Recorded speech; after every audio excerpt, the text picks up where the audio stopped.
দুপুরের খটখটে রোদ্রে আমি চলেছি ডায়ালিসিস নিতে। আর বুঝতেই পারছো, যাচ্ছি র্যাপিডোতে। তোমাদের দাদা অনেকবার বলেছিল যে র্যাপিডোতে যেও না, ক্যাবে যাও, কিন্তু র্যাপিডোর থেকে ক্যাবের ভাড়া 3 গুণ। আর দেখেছো বাইপাস কিন্তু পাশে, আমি কিন্তু সার্ভিস রোড ধরে যাচ্ছি, কারণ আমি বাইপাসটাকে একটু ভয়ই পাই, অত গাড়ি। আর চলো, দেখতে দেখতে আমি হসপিটালে এসেই গেলাম। আর হসপিটাল চত্বরে দেখো সব সময় কত গাড়ি থাকে, অ্যাম্বুলেন্স। আর ভেতরে এখন নামটা লিখিয়ে আমি লাইন দিয়ে বসে আছি। হসপিটালে এসেছি দুপুরবেলা, আর এখন বিকাল হয়ে গেছে। ওয়েদার দেখে বুঝতেই পারছো। চা খেতে গেছিলাম, ভালো লাগছে না, চোখ মুখ ভার হয়ে রয়েছে। চা খেতে গেছিলাম, হাতে জলের বোতল নিয়ে আর বল। চলো আবার যাই, চা খাওয়া হয়ে গেছে, আবার যাই। হ্যালো, তোমার জন্য একটা গিফট এনেছি। কিসের গিফট সেটা বলো। আমার অসুস্থ একটা গিফট এনেছি। গিফটটা কি, উপলক্ষটা কি না, গিফটটা সেটা বলো। তোদেরকে নিয়ে দিলে ভালো হতো। হ্যাঁ, বুঝতে তো আমি পারছি, কিন্তু সেটা তো মাকে বোঝাতে হবে। তোরা না তুমি দাও না, না, না যা যে এনেছে সে দেবে। আমি জানি কিসের। আমার একটা সামান্য gift। এরকম করে ওটা কি পুজোর ধূপ নাকি? ওই হাতটা নামাও। আমি জানি না। এটা আজকে মাদার্স ডে। যদিও আমার মা উপরে, আমি অন বিহাফ অফ আমার মেয়েদের তরফ থেকে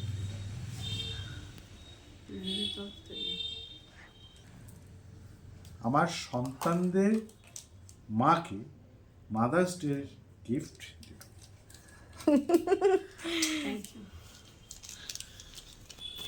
জানি একটা সামান্য আমি খাবো ওটা। সামান্য না, এ কি বলছে গো, শুনলে? আলটিমেটলি মাম খাবে, মিঠি। মাম মাম চকলেট খায়? খুব ভালো। না, আমি ভালো না, এটা মাই তুমিও খুব ভালো মানুষ। তুমিও খুব ভালো। ইস, কখনো দাম বিচার হয় না। হ্যাঁ, এটা ভালো। গিফট মানসিকতায় বিচার আমিও তোমাকে অনেকটা আদর এই করেছিলাম। হাতে চাপ দেয় না। অনেকটা আদর করেছিলাম। কেন করছিস সেটা বুঝতে পারছো মা? না না হবে না। তোকে কি বলেছি তুই খাবি? কি কান্না চিৎকার করে রে মা, বাবা, ও সেটার এফেক্ট ওর আজকে অবধি ছিল। মা করে করেছে। আর কি করবে, খুব ভালো একটা গন্ধ বেরোচ্ছে, কি জানিস? কিছু জ্বালাই নিয়ে যে আমার ঘরের ধূপ। দিলাম। গুড মর্নিং এভরিওয়ান, মৌসুমি লাইফস্টাইলে আরও একটি ব্লগে তোমাদের স্বাগত। আর অনেক দিন বাদে ভিডিও নিয়ে এসেছি। কদিন তো জানোই শরীরটা একটু খারাপ ছিল, এখনও যে খুব ভালো আছি সেটা নয়, চোখ মুখ দেখেই বুঝতে পারছো, তবে স্টেবল তো বটেই।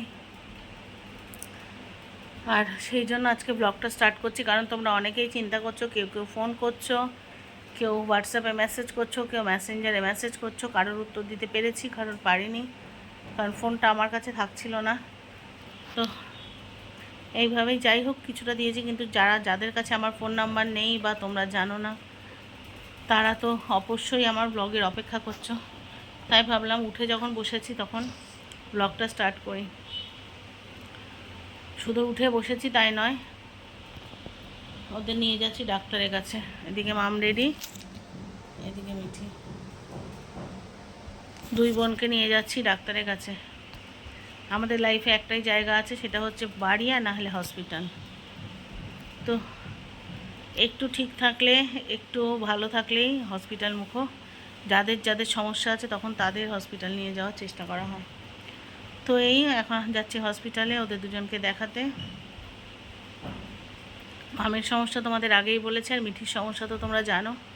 ওর বেশ ভালো রকমের টনসিল, মাঝখানে ওষুধ খেয়ে কমে গেছিলো, অনেক দিন দেখানো হয় না, আবার একটু বেড়েছে দেখছি। তা ভাবছি যাচ্ছি যখন একসাথে দুই বোনকে দেখাই। তো এই এবার আমি তো ওদের দুজনকে একা নিয়ে বেরোতে পারবো না, ওদের বাবাও যাচ্ছে সঙ্গে। তো এই চারজনে মিলে বেরোবো। আর হ্যাঁ, কোথায় যাচ্ছি সেটা তো বললাম না।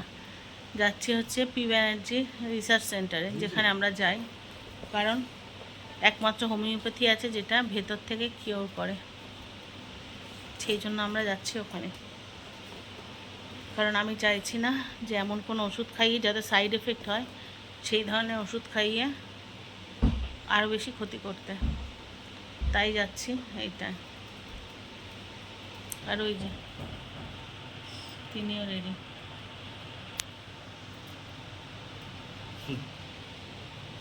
তো আমরা চারজনেই রেডি, চলো সঙ্গে থাকো। তো আমরা বেরিয়ে পড়েছি।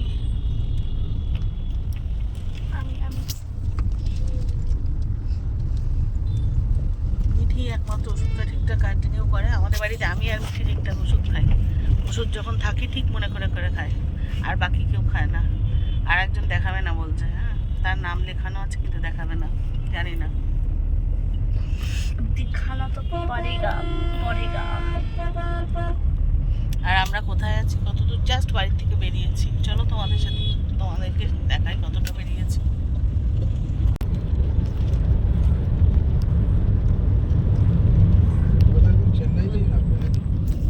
আর দেখতে দেখতে উঠি আমরা পৌঁছে গেলাম, চলে এসছে।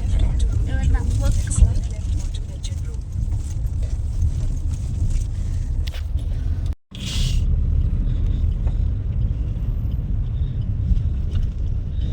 নিজেও বুঝতে পেরেছি আমরা চলে এসছি। বুঝতে পেরেছিস? তুইও চিনে গেছিস বল, এতবার এখানে এসেছিস। আস্তে আস্তে ডাক্তারের জায়গা মস্ত।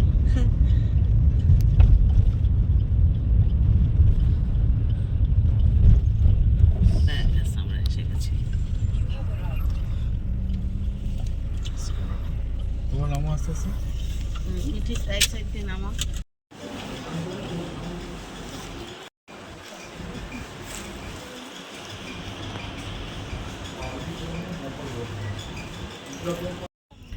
তো ডাক্তার দেখানো হয়ে গেছে, ফিরছি আমরা।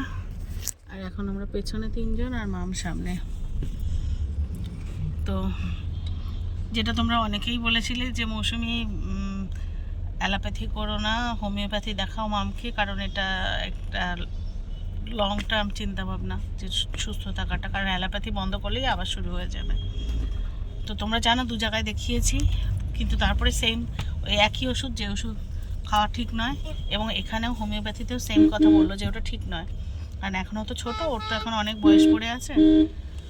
তো সেটাই, সেই জন্যই মামকে দেখালাম, আশা করি রিকভার করবে। এবং ডাক্তার বললো হ্যাঁ ঠিকঠাক মেডিসিন কন্টিনিউ করলে, কিন্তু মামের একটাই সমস্যা তোমাদেরকে বলি, সেটা মামকে তোমরা বলো, মাম ওষুধ কন্টিনিউ করতে চায় না। 2 দিন 4 দিন খাবে, তারপরে মাম কিন্তু ওষুধ কন্টিনিউ করবে না। এটা মামের স্বভাবের অংশ, যে কোনো রোগের। মানে মামের যদি জ্বরের ওষুধ ধরো 5 দিন দিল অ্যান্টিবায়োটিক, মাম 3 দিন পরে যেই জ্বরটা কমে গেল, মামের গল্প শেষ।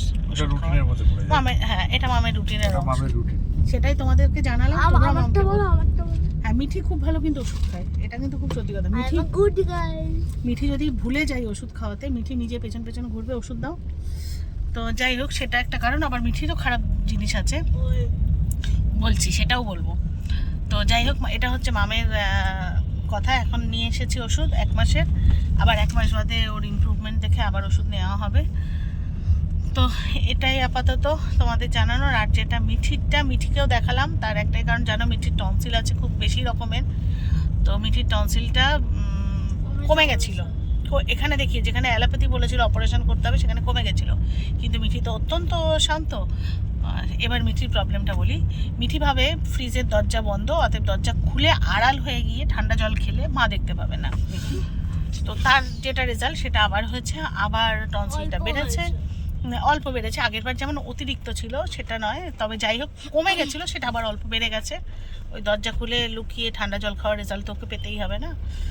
তো সেটার জন্য হচ্ছে ওকেও দেখালাম। তো 2 বোনকে দেখানো শেষ, এবার চলো বাড়ির পথে যাই। তো যেতে যেতে এটা বললাম, আর হ্যাঁ আমার আপডেট অনেকেই জানতে চাইছে, সেটা চলো বাড়ি যাই, অবশ্যই জানাবো। তবে এটুকু বুঝতে পারছো অনেকটাই ঠিক আছে। আর বাকি কী হয়েছিল না হয়েছিল তোমাদেরকে সব কিছু শেয়ার করবো। তবে বাড়ি যাই তারপর। আমরা ফিরে এসেছি, অনেকক্ষণ হয়েছে। এবার আসার পরেই মা ঘুমিয়ে পড়েছিল, তো এতক্ষণ ওই জন্য আর সামনে আসি, মানে ক্যামেরা অন করাই হয়নি। মা ঘুমিয়ে পড়েছিল, টায়ার্ড ছিল প্রচণ্ড। আর আজকে রাতে কিছুই করার ইচ্ছাও হচ্ছে না কারোর, খেতেও কারোর ইচ্ছা হচ্ছে না, বানাতেও কারোর ইচ্ছা করছে না। তো এখন যেটা হচ্ছে, সেটা একটু দুধ চাল দেওয়া হচ্ছে, কারণ হরলিক্স খাওয়াবো, এটাই হচ্ছে রাতের ডিনার। তার মধ্যে মা বাপি তো কিছু খাবেই না, 2 বোনের হরলিক্সকে ঘুমিয়ে পড়বো আজকে। হচ্ছে আজকের অবস্থা। এই যেখানে দুধ জল হচ্ছে, আর এই দুধটা যদি উঠলে পরে তো মা আমাকে দেবে ধরে। ওই জন্য এই সামনে দাঁড়িয়ে আছি।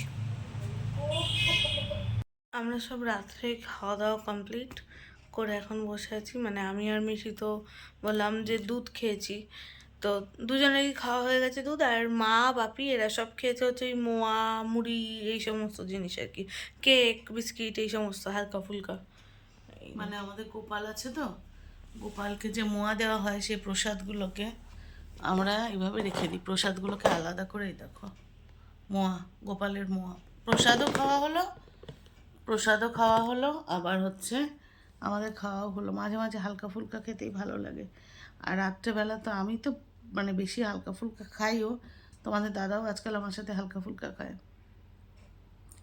তো ওরা দুই বোনে দুধ হরলিক্স এক বিস্কিট হয়ে গেল, আর আমরা এই কোথাও একটু গেলে না সেই কষ্টে আর কিছু করা হয়ে ওঠে না। তার সাথে কেউ বড় কথা, যা গরম তার মধ্যে খেতেও ইচ্ছা হচ্ছে না। আর সত্যি কথা আমি নড়তে পারছি না, আমি যে উঠে দুটো সেদ্ধ ভাতও করে দেবো।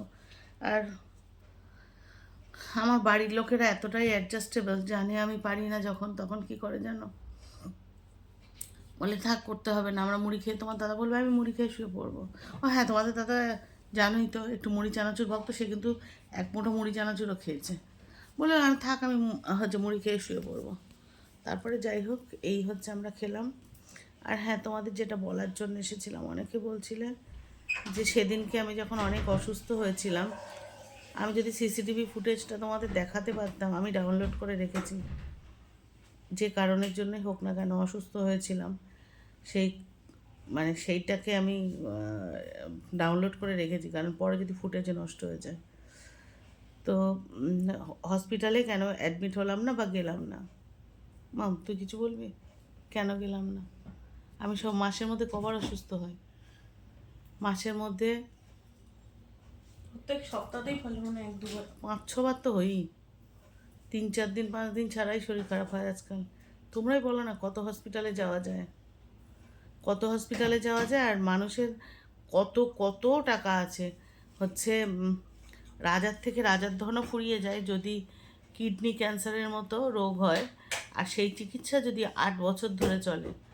আর আমরা তো সাধারণ মধ্যবিত্ত পরিবার, আমার রোগটা হয়েছে, এটা কি মাস, মে মাস, এই পাক্কা 7 বছর 7 মাস হয়ে গেছে।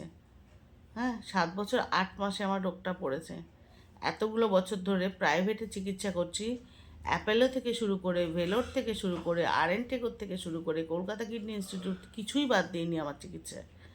তো এতগুলো প্রাইভেট বড় বড় হসপিটালে চিকিৎসা করলে সেখানে দুটো মানে ক্যান্সার কিডনি মানে ক্যান্সার ডায়ালিসিস আর কি পেশেন্ট হিসাবে কোনোটাই বাদ নেই। তার মধ্যে আবার ট্রান্সপ্লান্টের জন্য চেষ্টা, কত কত বড় লোক, যেখানে যা ছিল শাশুড়ি মায়ের সম্পত্তি থেকে শুরু করে শাশুড়ি মায়ের জিনিসপত্র সব বিক্রি বাটা শেষ। আর এই সপ্তাহে একদিন করে কি হসপিটালে ভর্তি হয়ে কম করে হলে 3-4 দিন শুয়ে থাকলে তার রেজাল্টটা কী হয়? আর শুধু এটাও কারণ নয়, কী কারণ বলবি? তার জন্য আমাদের কি করা আছে? বেসিক্যালি মায়েদের মায়ের সাথে যারা নেয় তাদের সবারই মোটামুটি ডায়ালিসিসের টাইমে তো ডক্টর একবার করে দেখেই, এটা ছাড়া মেনলি যেটা দেখাতেই হয়, হ্যাঁ মান্থলি একবার দেখাতেই হয়, বাধ্যতামূলক, এটা বাধ্যতামূলক। তো এটা ছাড়া যেটা সেটা হচ্ছে ডাক্তাররাও বোঝেন বা জানেন যে ডায়ালিসিস চলাকালীন ডায়ালিসিস ইউনিটে ডাক্তার থাকে, কম বেশি সুবিধা অসুবিধা দেখা হয়, মানে একবার থরো চেক আপ করাই হয়, A to Z blood test থেকে শুরু করে ডাক্তার চেক আপ, এটা মান্থলি আমাদের বাধ্যতামূলক করা ডায়ালিসিস পেশেন্টদের। এছাড়া ডায়ালিসিস চলাকালীন ডাক্তার ভিজিট বাধ্যতামূলক, মানে ডাক্তার আসেনি এবং সুবিধা অসুবিধা ডাক্তার কিন্তু সবসময় জিজ্ঞাসা করেন সেখানে। তার মানে হিসাব মতো সপ্তাহে 3 দিন করে ডাক্তার দেখানো হচ্ছে, কনসালটেশন পাচ্ছি, দেখানো নয় ওটা কনসালটেশন পাচ্ছি, হ্যাঁ, আর মাসে একদিন ডাক্তার দেখানো হচ্ছে। এরপরেও যেটা এত বছর ধরে একটা রোগের শিকার, সেখানে আমাদেরও একটা বেসিক আইডিয়া হয়ে গেছে। তবে হ্যাঁ, বলবো না যে ডাক্তারের মতো আইডিয়া হওয়া কারোর পক্ষে সম্ভব না, বাট ডাক্তারের দ্বারা পরামর্শ পেয়ে বা তাদের থেকে শেখানো অনেক কিছু আমরাও এখন জানি, যেগুলো ডাক্তারের সাজেস্ট করা। অ্যান্ড এটা ছাড়া এমার্জেন্সির জন্য কী কী করতে হয় সেগুলো তো ডাক্তার আমাদের বলে রেখেইছে, এবং সেই সময় কিছু ওষুধ আছে যেগুলো আমার সবসময় থাকে, যেগুলো কোনো সময় কোনো বিপদ হলে কি ওষুধ খাওয়াতে হবে, এগুলো আমাদের বলা থাকে, কারণ এমার্জেন্সিতে ডাক্তারের কাছে নিয়ে যেতেও সময় লাগে। এটা ছাড়াও আমাদের বাড়িতে মানে মেডিকেলের অনেক জিনিস প্রচুর অলরেডি equipment আছে, প্রচুর কিছু আছে। অক্সিজেন কনসেন্ট্রেটর থেকে শুরু করে লোকে ভাবতে পারে না যে বাড়িতে অক্সিজেন কনসেন্ট্রেটর মেশিনটা থাকবে কারোর। সেখান থেকে শুরু করে নিবুলাইজার, ব্লাড প্রেশার মাপার, এটা এখন সবার কাছেই থাকে প্রেশার মাপারটা, সেটা বাদ দিয়েও ইনস্ট্যান্ট ব্লাড সুগার মাপার, অক্সিজেন সাপ্লাই মাপার, অক্সিজেন স্যাচুরেশন মাপার, না অক্সিমিটার, অক্সিমিটার, সমস্ত কিছু আছে। ওই মোমেন্টে দাঁড়িয়ে মাকে বলেছি নিউমোনাইজার, ওই মোমেন্টে দাঁড়িয়ে মাকে সেই দিনকেও অক্সিজেন কনসেন্ট্রেটর দিয়ে অক্সিজেন দেওয়া হয়েছিল, নিবুলাইজার কিন্তু না। কোনটা কোন সময় দরকার আমাদের সেটাও জানা আছে। এবার আমরা জানি, তোমরা বলছো অনেকে যারা ডাক্তার কেন তখন দেখাতে যায়নি বা কিছু, ঠিক তার পরের দিন মায়ের ডায়ালিসিস ছিল, আর সেই মুহূর্তের এমার্জেন্সি না যদি ওরা তখন মানে ক্রাইসিসটা কন্ট্রোল করতে না পারতো, ডেফিনেটলি ডাক্তারের কাছে যাওয়া অবভিয়াসলি হতো। আমরা ফার্স্টে প্রাইমারি যে কাজগুলো আছে আমাদের সব সময় বলা থাকে সেইটুকু আগে নিজেরা করে দেখবে, যদি সিচুয়েশন আন্ডার কন্ট্রোল থাকে ওয়েল অ্যান্ড গুড, ডায়ালিসিসে নেক্সট দিন চলে আসবে, আদারওয়াইজ তখন আমরা এগোবো। আর একটা কথা দেখো, এরপরেও যদি কার্ডিয়াক অ্যারেস্ট হয় তখন হয়তো তোমরা বলবে এই তো আমরা বলেছিলাম, তোমরা তো ডাক্তারের কাছে নিয়ে যাওনি। সেটা হসপিটালেও হয়, ডায়ালিসিস চলাকালীন ডাক্তার আসতেও 1 মিনিট টাইম নেয়, 2 মিনিট টাইম নেয়, সেই টাইমটুকু, বা ডায়ালিসিস চলাকালীন মেশিন সেট করতে, যে আমার হঠাৎ কার্ডিয়াক অ্যারেস্ট হলো, তো তখন তোমার সিপিআর দেওয়া বা অন্যান্য মেশিন এনে সেট করতেও 2-5 মিনিট নেয়। কার্ডিয়াক অ্যারেস্ট সেটুকুও সময় দেয় না। তো সেক্ষেত্রে বাড়ি কি আমাদের মতো পেশেন্টরা বাড়িতেও যখন তখন কার্ডিয়াক অ্যারেস্ট হতে পারে, আবার হসপিটালেও হতে পারে। হসপিটালে কার্ডিয়াক অ্যারেস্ট হয়েও বাঁচানো যায় না। আমরা চোখের সামনে, আমি কদিন আগে তোমাদেরকে একটা ইনসিডেন্ট বললাম, আমাদের চোখের সামনে ঘটছে। অতএব এটা আমাদের নিয়তি, এটা আমাদের মেনে নিতে হবে। আর বলো না, সত্যি কি সম্ভব প্রতি সপ্তাহে হসপিটালে গিয়ে অ্যাডমিট হয়ে মানে ভর্তি হয়ে পড়ে থাকা? তখন তো স্বাভাবিকভাবে, আগে এরকম সত্যি হয়েছে অনেকবার, তখন আমি ব্লগিং করতাম না, একটু কিছু হলেই তোমাদের দাদা নিয়ে গিয়ে ভর্তি করে দিত। আর একবার যখন বেরোতাম, মানে 1,80,000, 2 লাখ, 2.5 লাখ করে বিল। কত বড় লোক আমরা, সমস্ত কিছু শেষ করে দিয়েছি এই রোগের পেছনে। এখন মানে কিভাবে চলছি, কিভাবে চিকিৎসা টেনে রেখেছি সেটা শুধু আমরা জানি। তাই ওই প্রতি সপ্তাহে অসুস্থ আবার হসপিটাল, আমি নই, আমার মতো সমস্ত পেশেন্টরা, এবং সমস্ত পেশেন্টদের বাড়ির লোকেরাও জানে সেই সময় সিচুয়েশন কি পরিমাণে হ্যান্ডেল করতে হয়। অনেক অনেক বড় বড় চাকরি করেছেন, মানে অনেক মানে আগে অল্প বয়সে অনেক বড় বড় চাকরি করেছেন, রিটায়ার করে এখন হয়তো তারা সিকেডি পেশেন্ট, তারা ডায়ালিসিস নিচ্ছে, তারা চিকিৎসাটা আনতে হিমশিম খেয়ে যাচ্ছে। আমাদের তো বাচ্চাদের পড়ানোর এখনও ব্যাপার আছে, বাচ্চারা ছোট, তাদের পড়াশোনা করাচ্ছি, মানে সংসারের দায়িত্ব পুরো, প্লাস আমার চিকিৎসা। আর তারা রিটায়ার করে গেছেন, ছেলে মেয়ের বিয়ে দিয়ে দিয়েছেন, প্রচুর টাকা পেনশন পান, রিটায়ারের টাকা আছে, তারা পর্যন্ত মানে ট্রিটমেন্ট করতে হিমশিম খাচ্ছে। আমরা তো অত্যন্ত চুনোপুটি মানুষ। এটা মানে আমি চাই না যে কেউ বুঝুক, কিন্তু যারা বুঝেছে, যাদের পরিবারে এই ধরনের রোগ হচ্ছে, তারা জানে এটা কতটা ব্যয়বহুল, কতটা যন্ত্রণাবহুল, কতটা টেনশন। শুধু পেশেন্টের হয় তাই না, এমন একটা রোগ, পেশেন্ট তো কষ্ট পায়, পেশেন্ট শারীরিকভাবে, আর পরিবারটা মানসিকভাবে টেনশানে পরিবারটা শেষ হয়ে যায়। মানে রোগে ভোগে একজন আর শেষ হয় সারা পরিবার ধরে। এটা আমরা আজকে এতগুলো বছর ধরে ভুগছি। তো আমার ধরো ডায়ালিসিস হচ্ছে এই 2 বছর 7 মাস হচ্ছে, তার আগে ডায়ালিসিস হতো না, তার আগে নর্মাল মানে ওই 3 মাস ছাড়া চেক আপ, ডাক্তার দেখানো, মেডিসিন, এগুলোর ওপরে থাকতে পেরেছি। তো এই এতগুলো দিন ডায়ালিসিস চলতে চলতে বুঝেছি আমার মতো সব পেশেন্টদের বাড়ির লোকেরই একই অবস্থা। পেশেন্টের বাড়ির লোকেরা, মানে আমরা তো সকালবেলা যখন যাই, ডায়ালিসিস শুরু হতে 1-1.5 ঘন্টা সময় লাগে, বাড়ির লোকেরা বলে যে তারা যখন অসুস্থ হয় না, তাদের ডাক্তার দেখানোর মতো সময় থাকে না, তাদের টেনশানে, মানে এরকম কি বলবো, ধরো আমার ক্ষেত্রে তোমার দাদা তো সবসময় গিয়ে বসে থাকতে পারে না, তার অফিস আছে। অনেকের তো বাড়ির লোকেরা যারা বয়স্ক মানুষ বা যাদের বাড়িতে কম কাজ আছে, তাদের বাড়ির লোকেরা তো গিয়ে বসে থাকে। তো তারা বলে, ধরো কেউ কোনো একজন কাকু নিচ্ছে, তার ওয়াইফকে বললাম, সেই কাকিমা হয়তো বলছেন আমার কদিন ধরে এই সমস্যা হচ্ছে, তারও বয়স হয়ে গেছে, এই সমস্যা হচ্ছে। তাও বললাম কাকিমা ডাক্তার দেখানি। বলে কখন দেখাবো বলো তো মৌসুমি, তোমার কাকুকে মানে সুস্থ রাখবো না আমি নিচের দিকে তাকাবো? তো এটাই বাস্তব। আমাদের দিকে দেখতে গিয়ে না আমাদের বাড়ির লোকেরা নিজেরা ডাক্তার দেখানোর সময় পায় না। আজকে মা মিঠিকে অনেক কষ্টে এইটুকু দেখিয়েছি, তোমার দাদাকে দেখাতে পারলাম না, সে কিন্তু দেখালো না, আলটিমেটলি সে ডাক্তার দেখালো না। আমি নাম লিখিয়েছিলাম, বললো এখন আবার আমার জন্য মানে 1-1.5 হাজার টাকার মেডিসিন কেনার দরকার নেই বলে সে জোর করে রাস্তার মাঝখানে তো আর তাকে সিন ক্রিয়েট করে ডাক্তারের চেম্বারে ঠেলে ঢোকাতে পারি না, দেখালো না। তো এটাই বাস্তব, আমাদের বাড়ির লোকেদের জন্য এটাই বাস্তব, আমার নয়, আমার মতো সব পেশেন্টের পরিবারে একই মানে যন্ত্রণায় ভুগছে। যাই হোক, আমি জানি তোমরা যারা বলেছো আমাকে ভালোবেসে বলেছো, আমার ভালোর জন্য বলেছো, খুব সত্যি কথা। কিন্তু আমার বাস্তব পরিস্থিতিটা কোথায় দাঁড়িয়ে আছে এটাই তোমাদের জানানোর চেষ্টা করলাম।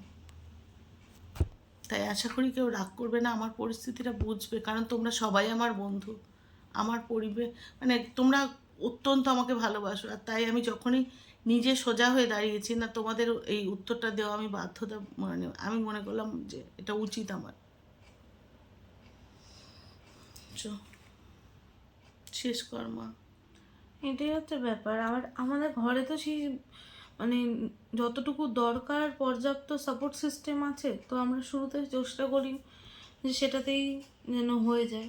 তারপরে যখন কখনো যদি মনে হয়, এখনও অবধি যতবার সমস্যা হয়েছে এর মাঝে অনেকবার ভর্তি হয়েছে, কিন্তু তারপরেও অনেকবার দেখেছো তোমরা যে আমরাই ম্যানেজ করেছি। তো ওটাকে তোমরা এইভাবে নিও না যে কেন হসপিটালে ভর্তি করছে না, মনে হচ্ছে এইভাবে নাও যে হসপিটালে ভর্তি না করার আগেই ও সামলে নিতে পেরেছে বাড়ির লোক। কারণ হসপিটালে ভর্তি করতে হচ্ছে মানে বুঝে নিও সেটা অতিরিক্ত খারাপ পর্যায়ে। প্রাইমারি আমরা ঘরে যেটা করে, ঘরে বলতে গেলে শুধু এরকম না যে এটা ঘরোয়া টোটকায় ঠিক হচ্ছে, মানে টোটকা একদম তো নয়। মেডিকেল সাপোর্ট নিয়ে ঠিক করা হচ্ছে। তো সেখানে যদি সে ঠিক হতে না পারে, তাও যদি আমাদের হসপিটালে নিয়ে যেতে হতে হয়, তার মানে সেক্ষেত্রে বুঝো সেই জিনিসটা অত্যন্ত খারাপ দিকে যায়। তো সেই জন্যই বলছি যে তোমরা ওটাকে খারাপভাবে না নিয়ে জিনিসটাকে ভালোভাবে নাও, যে হ্যাঁ ঘরে করেও সে ঠিক হয়ে গেল, ফাইনালি সে উঠে অ্যাটলিস্ট বসতে পেরেছে। যদি সাপোর্ট সিস্টেমগুলো না থাকতো তাহলে হয়তো হয়তো আমরা বাধ্য হতাম, অবশ্যই। তো এই যে ঘরে সাপোর্ট সিস্টেমগুলো তৈরি করতেও তো ইনভেস্ট তো আমাদের সেখানেও কিছু করতে হয়েছে। কেন করছি? যাতে আমাদের বারবার এই ধরনের হুটহাট করে শরীর খারাপ হলে যাতে আমরা বাড়িতে সঙ্গে সঙ্গে কিছু একটা সাপোর্ট করতে পারি। নিয়ে যাওয়া আসাতেও একটা সময় লাগে, খরচ লাগে, সবই লাগে, কিন্তু সব থেকে বেশি প্রয়োজন যেটা সেটা সময়। এই ধরনের রোগে যে সময়ের ভ্যালু কতটা, যারা এখানে এই ধরনের রোগের সাথে প্রত্যেকদিন ফেস হচ্ছে তারাই বুঝবে একমাত্র। সময়ের ভ্যালু এখানে প্রচণ্ড। সঠিক সময় সঠিক স্টেপ না নিলে অনেক কিছু হয়ে যেতে পারে এখানে। তো সেখানে তোমরা এটা দেখে খুশিই হও যে হ্যাঁ বাড়িতে সাপোর্ট দিয়েও ঠিক হয়েছে, উঠে দাঁড়াতে পেরেছে, তার মানে সে অতিরিক্ত দিকে যেতে যায়নি। যাই হোক, এটাই বলার ছিল। কি বল? তো চলো এবার ঘুমাতে যাই, আর আজকের ব্লগটা এখানেই শেষ করি। সবাই যে যেখানে আছো ভালো থেকো, সুস্থ থেকো। আর ব্লগটা একটুও ভালো লেগে থাকলে লাইক কমেন্ট শেয়ারের পাশাপাশি একটা হাইপ করে দিও প্লিজ। দেখা হচ্ছে নেক্সট ব্লগে, ততক্ষণের জন্য সবাইকে টাটা, শুভরাত্রি।